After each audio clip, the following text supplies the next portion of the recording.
বলেন। কিন্তু প্রশাসনের ভিতরে যারা অতি উৎসাহী হয়ে আপনাদেরকে হামলা করেছে তাদেরকেও আইনের আওতায় আনতে হবে।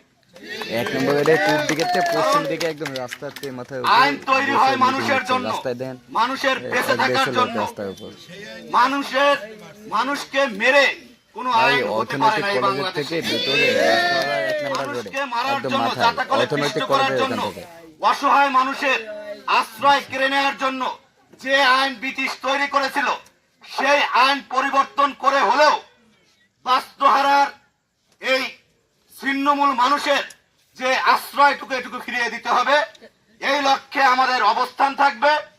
আমরা আগামীকাল পুলিশ কমিশনারের কাছে যাব।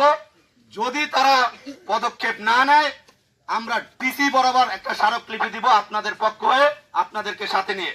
তো আপনাদের পাশে গণ অধিকার পরিষদ এবং তার অঙ্গ সহযোগী সংগঠনের সকল নেতাকর্মীরা আছে। আমরা আজকে একটি প্রতিনিধি টিম এসে আপনাদের সার্বিক অবস্থা দেখে গেলাম এবং আপনাদের এই আন্দোলনের সাথে আমরা একত্রতা প্রকাশ করে গেলাম।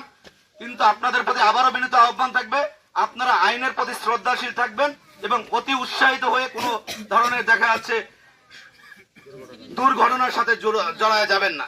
এতটুকু রিকোয়েস্ট যাতে আপনাদেরকে সন্ত্রাসী আখ্যা না দিতে পারে। আপনাদের নিয়ে কিন্তু এখন খুলনায় বড় ধরনের একটা ষড়যন্ত্র হচ্ছে এবং বিভিন্ন মহল এটার ফায়দা নেওয়ার চেষ্টা করছে। আপনারা কোনো ফাঁদে পা দিবেন না, এই অনুরোধ রেখে সকলের সুস্বাস্থ্য ও দীর্ঘায়ু কামনা করে আপনাদের অধিকার আদায়ের লক্ষ্যে সর্বদা গণ অধিকার পরিষদ পাশে থাকবে এই প্রতিশ্রুতি দিয়ে আমি এখানেই শেষ করছি। তবে আপনারা বিচলিত হবেন না, আপনারা হতাশ হবেন না, ভেঙে পড়বেন না। আপনাদের সাথে প্রতিটা সামাজিক সংগঠনও আমি মনে করি এক এক করে একত্রতা প্রকাশ করবে। তো আপনারা আপনাদের জায়গায় অনড় থাকবেন, ইনশাআল্লাহ ভালো কিছু হবে ইনশাআল্লাহ।